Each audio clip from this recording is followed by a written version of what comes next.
Hello and welcome to Guns and Gear. Well, a few days ago I made a video sharing with y'all the little quake that we had here in Virginia, and today we're bracing for a major event with Hurricane Irene.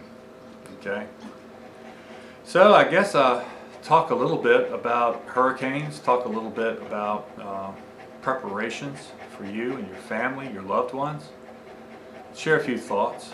And one thing that I can help bring to bear here on YouTube is some experience about restoration of power, because that happens to be my job. First, hurricanes. They can be a very destructive force, both by the winds that they carry, the rains that they carry, and the storm surge for the seaboard areas. Okay, and that can play a heavy effect on a community, on a city, on a region. They are anticipating, and I've been keeping track with the Weather Center, local weather. They are anticipating a pretty major event all the way up along the eastern seaboard. Okay, well, here in Virginia, hurricanes are not unusual. As a utility worker, as a lineman, I have had the opportunity to travel as far as Florida and Texas, New Orleans, and with ice storms and things of that nature, I have traveled all the way up to upstate New York and the border of Canada, okay, in efforts of restoration. So there are a few things that I'd like to talk about preparations. Now, I am by no means a prepper, but that does not mean that I do not believe in preparing. Okay, maybe I don't understand correctly the definition of prepper, but I do understand completely the definition of preparation. Okay, because of the area that I live, hurricanes are not uncommon. Okay, they're a constant threat during the season of hurricane season, and you know, you learn to keep your pantry filled. You learn to make sure you have enough water. Now, the Red Cross says that you need a gallon of water a day, okay, per person. I would also add that you need to think about your pets. Okay, I happen to have two big dogs. I have an English Mastiff and a Saint Bernard. All right, and a bare minimum of a gallon of water for Sarge. He is a big dog. He drinks a lot of water. And when the lights are going to be out and there's no air conditioning, he is going to require more water. Okay? And to be honest with you, I plan 2 gallons of water for Sarge per day. Now, my Saint Bernard pup, Major, he's 18 months old. He's an active dog, but he still isn't near the size of Sarge, and I believe that a gallon of water a day planning for him would be sufficient. Okay? And then, of course, a gallon of water for each person in your household, or each person that's going to be in your house. You may be living somewhere where other family members or loved ones come to ride out the storm with. If that's the case, you need to plan to have the proper amount of food and water for them. Okay? Food. Now, I think I've said in a couple of videos already, I try to have 2 weeks of food on hand. I would like to define that. That's 2 weeks of food outside of my pantry. That is completely off of the regular eating menu, okay, in our household. I have 2 weeks of food that is outside of that. I have filled my pantry to capacity, okay. My wife and I usually go to the grocery store once a week, and we are basically filling in the gaps of our pantry, of our refrigerator, of our freezer of food that we're going to normally eat. Now, once the waters recede and once the wind stops blowing, the major part of the event is going to be the power outages. Okay, and because of that, it may be a while before grocery stores can open. It may be a while before convenience stores, gas stations, things of that nature are going to be to a point where they can operate. So these stores, these foods and things of that nature are going to what gets you by until that system is back up. Okay? The power outage I'll talk about in a minute. The effects of the power outages. Like I said, emergency services are going to be extended to the extreme. Phone lines, phone service, cell phones, they're basically going to be either bogged down or they're going to have sustained damage in it themselves. The cell towers, the actual phone lines. Okay, that little earthquake that we had a few days ago. I tried to call my wife because I didn't know where the earthquake the epicenter was, and I was hoping it wasn't closer towards where my wife was. I wanted to know that she was all right. Well, she was trying to call me too. Okay, but the cell phone lines were bogged down, and I think there was some issues with some of the cell towers where I was, not where my wife was. But at any rate, that system was down. What I learned later was that some of the texting was getting through, and email was not affected. Okay, email was still a good way of getting in touch with people. And if you have one of those smartphones and you have service, maybe going online and sending an email to your family members, friends, loved ones, whomever, may be a good source of communication. Okay, so hurricanes usually, or the majority of them, in these modern times are not a surprise. Okay, we can see them coming. With our advancement in radar and tracking and all the models and all that stuff, we have several days notice for a hurricane. So get those preparations, get those, and preparations is not just the food, the water, the shelter, knives, guns, whatever. It's also having a plan for what we need to do. Now, evacuations. To be quite honest with you, I take very seriously, although I make my own decisions about evacuations. Okay? I don't think that I'm better than the news service or the governor or the weather's channel or none of that stuff. But I also am a utility worker. I'm a lineman. And part of my job is going to be to get people's lights back on. So I'm more apt to send my family to a safer place and me stay behind and possibly evacuate later if the conditions look like they're going to be dire. But that's my decision. The one thing that everybody that watches this video that may be affected by Hurricane Irene can do is be calm. Okay? It doesn't matter that everyone around you is chaotic, upset, scared. Try to be calm.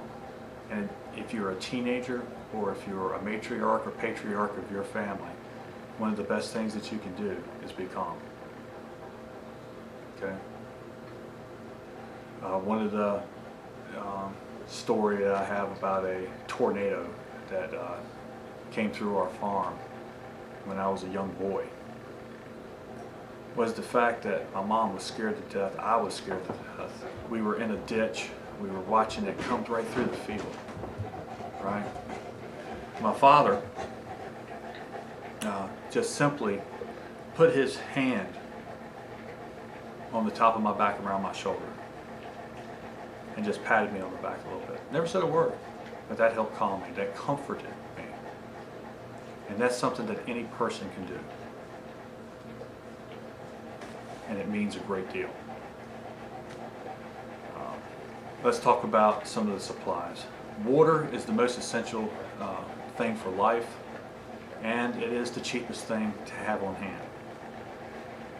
If you have not been able to go to stores and buy bottled water, gallon jugs, 2.5 gallon jugs, whatever the case may be, fill up every container that you can in your house. Fill up your bathtub.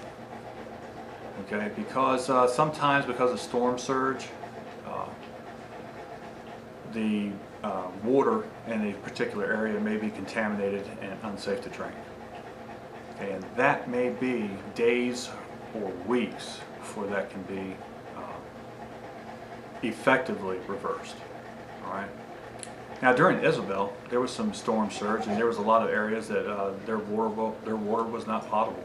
Okay, and there was areas where they did have clean drinking water, and the lines were very long. So I would suggest water. Another thing is take many of those containers, whether it be water jugs or gallon jugs or whatever the case may be, stick as many of those things in your freezer as you possibly can. Okay, that has two benefits. All right, one of them is when the lights go out, you know, your freezer, your frozen goods are going to begin to thaw. Okay, when there's no power, there's no refrigerant, and your ice box is basically a cooler. And even though it's inside, it's going to begin to thaw. If it's going to be an extended period of time before you get your lights back on, my suggestion is the food that you eat first is the food out of your refrigerator and freezer. Sounds simple enough. If you have burgers and hot dogs and things of that nature in there, chicken, whatever the case may be, fire up the grill and you use that food first. Your canned goods, things of that nature, you eat last. Okay? Now, I've always been, as a line of thought is, I eat my regular meals, eat my regular food for the first 4 or 5 days of an event. Because quite honestly, I have not lived an event that's been much more than 2 weeks to get the lights back on, to get the water back flowing, and to get life starting to seem like it's better. Okay? So my pantry is set up to have a couple weeks worth of food. So that's the way that I look at it for a natural event like a hurricane. Water, I always try to have more than needed. I have more than a month's worth of water stored up. I have as many water jugs, water bottles as I could fit into my 2 freezers. I have 2 refrigerators, one in the garage and one in the house. I got them packed to capacity. Okay, that will help sustain that food for a few more days until I get to it to eat it. Once that's done, I still got, it's still water. When it melts, that's part of your water supply, so it doesn't hurt anything. Let's talk about the power restoration real quick. I won't spend a lot of time on it. Now, I have on my page, if you've ever read it, that I don't feel like I'm an expert in firearms or shooting competitions, knives, guns, whatever. I've been around them all my life. I've competed for several decades. I've been in many different types of competitions. I've tinkered on guns, but I don't consider myself an expert. I do, however, consider myself an expert when it comes to restoring power. And you'll have to, I'll apologize for the dogs. Yes, they know something's up. Sarge has been very upset, to say the least, for the last day and a half or so. Animals can, as you know, sense natural events. So, I apologize for their noise. Going back to power restoration.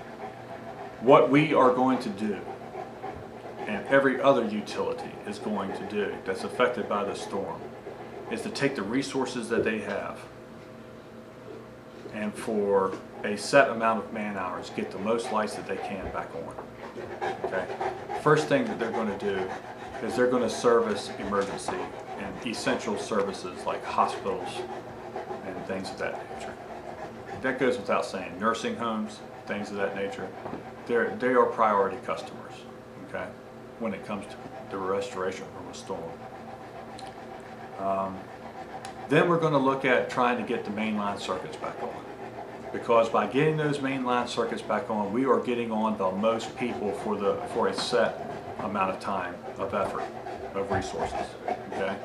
It makes no sense to send 2 bucket trucks and an auger truck into your neighborhood and have to work all day long to get 10, 15 people back on, when they can take that same amount of resources and manpower in that same amount of time and get 10,000 people's lights back on. Okay? The saying that we have is, we're trying to get the most bang for the buck. And it has nothing to do with money, but it has to do with everything with resources and man hours. Okay? We're going to be working around the clock. Okay? But I'm not going to be working for 24 hours on top of 24 hours on top of 24 hours. That's not safe, and that's not efficient. Okay? But what I will be doing is working probably 16 hours in a 24-hour period. I'll be off for 8 and then I'll be back on. And they'll have us staggered so that there's people working all of the time. Now they're going to have the majority of those people working during the daytime because it's easier to see what's going on. Okay, it's easier to see the wire down. It's easier to see cracked insulators, broken cross arms, cracked cross arms. It's not going to be able to sustain the wire once we get the lights back on. That's just easier.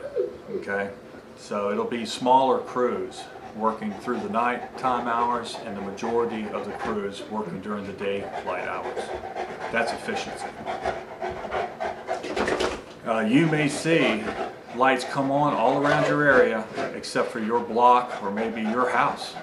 Okay? And there might be a reason for that, and it's twofold. One is you need to let the companies, your utility company, know that you yourself are out of lights. If they don't know you yourself is out of lights, they will not check on you when they get the lights on around the area. Okay? And number two, the reason that your lights may be off is because there's going to be extra work it takes to get your lights on. And in those first few days of the restoration effort, it's going to be us trying to get the most people's lights on as we possibly can. Then we go back and we pick up the extra work it takes to get the fewer amount of lights on. Okay. Now, companies have plans, and there are times where it looks chaotic, but I'm explaining to you what I've learned through 25 years of doing this job. Okay, so you folks, just remember, try to stay calm. Be prepared as much as you can, and I will say again, nothing's more important than water. Nothing's more important than shelter. You might want to have some plastic things around in case a window gets broken, some duct tape. Maybe you have to go up on your roof and repair your roof, because resources for making permanent fixes are going to be days, if not weeks, later. So you want to keep the damage as minimal as possible. Be a calm hand in your group of family, friends, or whatever. And remember to try to help each other. Take care of yourself. Take care of each other.